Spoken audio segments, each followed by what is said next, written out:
동생들 안녕, 영규 형이야. 한국사 10미닛. 자, 고조선 편 시작해 볼게. 자, 고조선. 자, 요 내용을 우리 10분 안에 한번 끝내 보도록 하자고. 자, 고조선이야.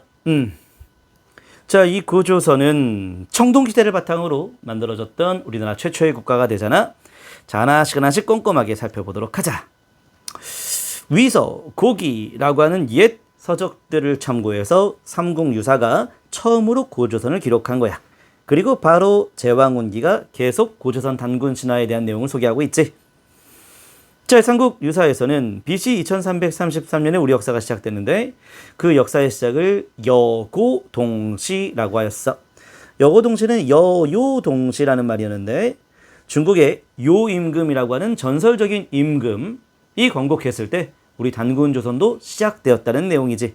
그런데 요라는 말을 쓰지 못했던 이유는 당시 고조 때에 요왕이 있었기 때문에, 요라고 하는 이름의 왕이 있었기 때문에 그랬지. 그래서 여고동시 이렇게 얘기하고 있다는 것.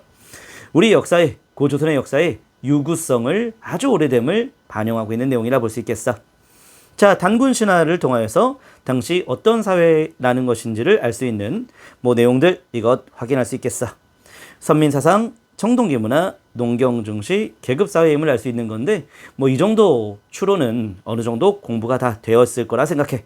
근데 그중에 우리 좀 기억해 둘 것이 농경중시하는 대표적인 사례가 바로 뭐였었어? 풍백, 운사, 우사. 이들이 바로 환웅을 도와줬다는 얘기인데 바람신, 구름신, 비신 다 농경문화와 관련된 거지. 그치? 자, 농경사임을 반영하고 있는 그런 단군신화의 내용이었고, 자, 그리고 하늘에서 들어왔던 이 환웅과 바로 곰이 사람으로 바뀌었던 이 웅녀와의 결합, 이것은 북방계 유인민 집단과 곰을 숭배하는 토착 집단의 결합을 반영하고 있는 것이지. 이렇게 결합했다는 것, 국가의 형성 과정을 보여주는 것이었고, 그래서 이 국가 고조선 되는데 이 고조선 건국한 사람 누구겠어? 단군 왕검 되겠다. 단군 왕검, 제단을 중심으로 제사를 지낸 사람을 말하는 거고, 왕검, 검을 휘두르는 바로 정치적 지배자를 보여주는 건데, 그래서 이 단군 왕검은 무슨 뜻이야? 재정일치에 대한 내용을 반영하고 있다. 이렇게 확인할 수 있겠지. 자, 이런 고조선 이 시대 때에 당시 자, 공통적으로 출토된 유물들이 있었어. 바로 비파용동검, 거친무늬거울, 탁자식고인돌, 미송리시토기. 이런 유물들은 자, 고조선 세력 범위를 반영하는 유물인데 여기서 오해하지 말 것. 이 유물들은 자, 바로 고조선의 어느 시대? 초기 시대라는 거야. 초기, 다시 말하면 연과의 충돌 그 이전의 모습으로 가야겠어. 왜냐하면 좀 이따 배우겠지만 우리 다 공부했었던 내용인데 연 충돌로 인하여서 이 요령을 빼앗기잖아. 그래서 요령 빼앗기기 전에 고조선 세력 범위는 꼭 기억해 줘야겠다. 자, 그리고 고조선 먼저 이 요령지방 중심으로 시작되면서 점점점 한반도 북부로 세력이 확대되었다라 볼 수가 있는 것이지. 그래서 고조선 세력 범위라고 한다면 한반도 북부 그리고 만주 일대가 되겠다. 자, 그리고 우리 오해하지 말 것, 고인돌이 그냥 고인돌이 아니라 탁자식 고인돌이라고 할 수 있겠고, 또 하나 대표적인 청동기 시대 때의 유물들이 고조선 세력 범위를 반영하는 유물이긴 한데 반드시 우리 오해하지 말 것, 반달 돌칼은 들어가면 안 되겠지. 반달 돌칼은 바로 어떤 의미야? 이거는 벼수학용 도구잖아. 요거는 벼수학용 도구는 특별히 고조선 세력 범위를 반영하는 건 아니기 때문에 이런 거는 함정에 빠지지 말고. 자, 이렇게 했고 그러면 고조선의 변화 과정, 발전 과정 확인해 보도록 하자. 자, 단군조선, 청동기 문화를 바탕으로 성장했던 단군조선, BC 7세기 때 중국 춘추 전국 시대 때 중국의 제라고 하는 나라와 교역했다라는 것은 관자라고 하는 책을 통해서 확인할 수 있고, 한 BC 한 4세기 때에 무렵에는 바로 중국 연과의 충돌이 있다는 것을 확인할 수 있어. 자, 위락이라는 책에 그런 내용이 소개되어 있는데 우리가 먼저 연을 공격하려 했지만 공격하지 못했고, 왜냐하면 대부가 만류해서 공격을 제대로 하진 못했다라는 거야. 철이 들어오긴 했지만 아직은 철이 그렇게 융성하게 발달된 모습은 아니었고, 그런데 BC 4에서 3세기 요 무렵 때 연이 우리를 공격하게 된 거지. 그래서 요령을 빼앗기면서 서쪽 이천리를 잃었고 만보단을 경계로 삼았다라고 볼 수가 있겠어.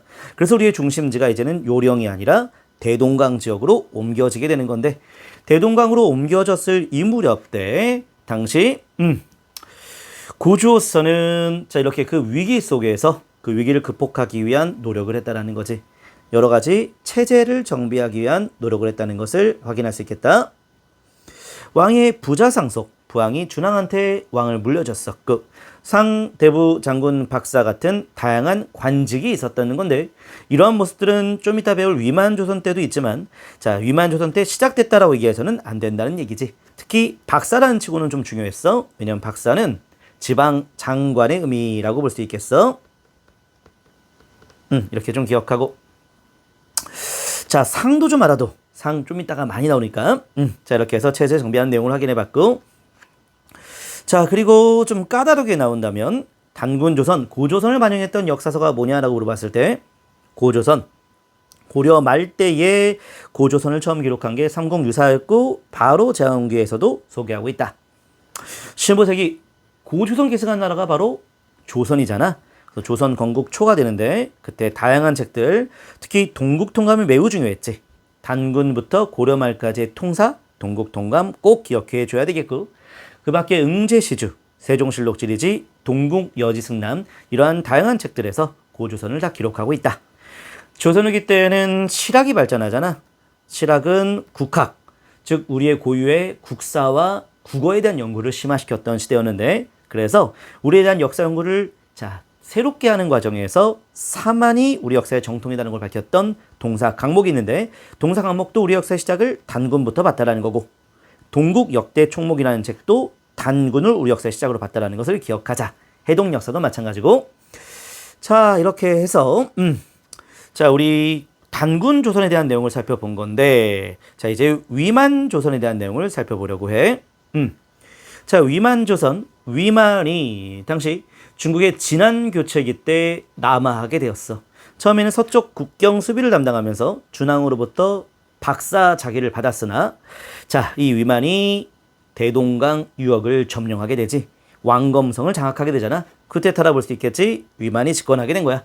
자 위만이 집권함에 따라 본격적인 철기 문화가 더욱더 발달했고, 그 철이 있기 때문에 다양한 수공업과 상업 무역, 그리고 중국의 한과 남방이 진이 교역할 때에도 반드시 위만을 거쳐가야만 했었다. 중개 무역을 할 수밖에 없게끔 만든 것은 위만이 막강한 군사력이 있었기 때문에 그렇지. 특히 이 철기 문화, 임든 진번 지역도 점령했었고, 자 그리고 독자적으로 흉노하고도 관계를 맺을 정도로 자 굉장히 발전된 국가였다라 볼 수가 있겠어.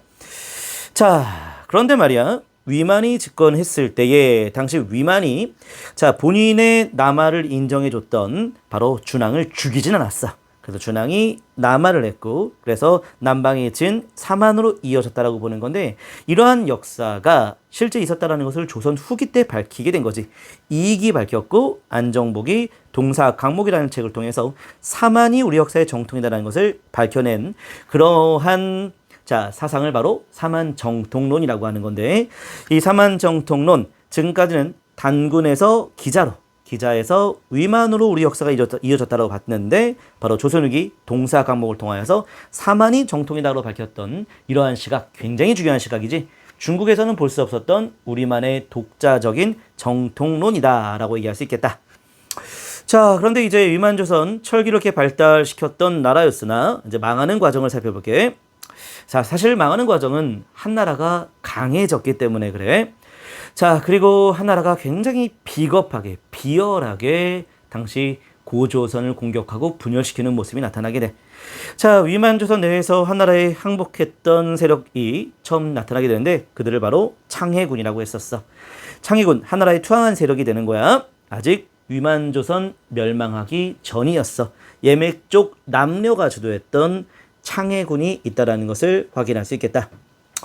그 이후에 하나라에 사신 서파가 천자를 섬겨라 라고 우리한테 강요했었는데, 우리 거부했었지. 자 거부하고 돌아가는 과정에서 바로 배웅을 나갔던 비왕을 죽여버렸었지. 자 우리의 최고위직 비왕을 죽였다. 지금으로 말하면 거의 외무부 장관급이라 볼 수 있는데, 그런 자를 죽이고 갔고, 그래서 우리도 똑같이 서파 죽여버렸지. 자, 서파. 그냥 그렇게 가면 안 되지. 비양 그렇게 죽이고 가면 안 되잖아. 그러면 서파잖아. 자, 그래서 우리 서파 죽여버렸지. 자, 이렇게 서파를 죽였기 때문에 이젠 한나라는 본격적으로 우리를 공격하게 되는 거야. 한무제, 한나라의 아주 뛰어난, 자, 아주 한나라가 막강해졌을 때 그때의 황제가 되는데 그자의 공격으로 처음에 우리는 막아내긴 했지만 두 번째 우리를 공격했을 때는 한나라가 우리를 분열시켰고 그 분열에 넘어갔던 다양한 상관직의 인물들이 있었지. 바로 그 자들이 바로 조선 상역계경 진안으로 통하는 모습을 보였고 니계 상삼.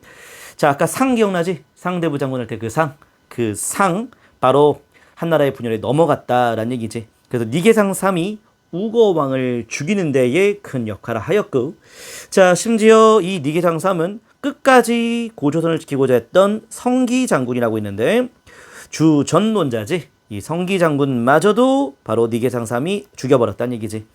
자, 이 니계상 삼 같은 사람을 뭐라고 할까? 주화론자가 되겠다. 주화파가 되겠지.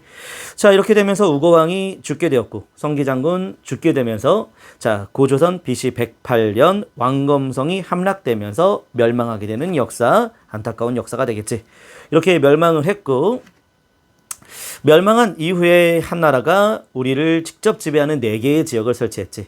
그 4개의 지역이 바로 자, 낙랑, 그리고 현도, 진번, 그리고 임둔 이렇게 되겠다.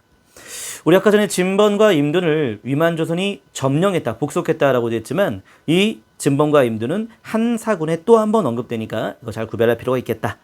현도, 진번, 임둔은 다 우리가 다시 정복했으나 낙랑군은 굉장히 오래 갔어. 자, 4세기 무렵에 고구려 미천왕이 완전히 제거했다고 볼 수 있겠고 이렇게 한 사군, 한이 직접 지배하는 이 한 사군이 설치되었을 때는 법이 60개 이상으로 증가하는 모습을 보이기도 했었어. 그것은 그만큼 한사군에 대한 반발이 아주 컸기 때문에 그렇지. 자, 그리고 이 낙랑 문화가 바로 대표적인 예로 이 점재원 신사비를 통해서 확인할 수 있는데 점재원 신사비는 자, 대동강 유역에 있는 현존하는 가장 오래된 한반도의 비석이라 볼 수 있겠어. 근데 한반도에 있는 비석이긴 한데 우리 문화라기보다 바로 낙랑 문화다. 중국의 낙랑 문화다. 이렇게 볼 수 있겠다. 점재원 신사비 좀 디테일한 내용인데 참고하면 되겠다. 자, 이렇게 해서 고조선에 대한 내용 한국사 10미닛 진행하였습니다. 수고하셨어요.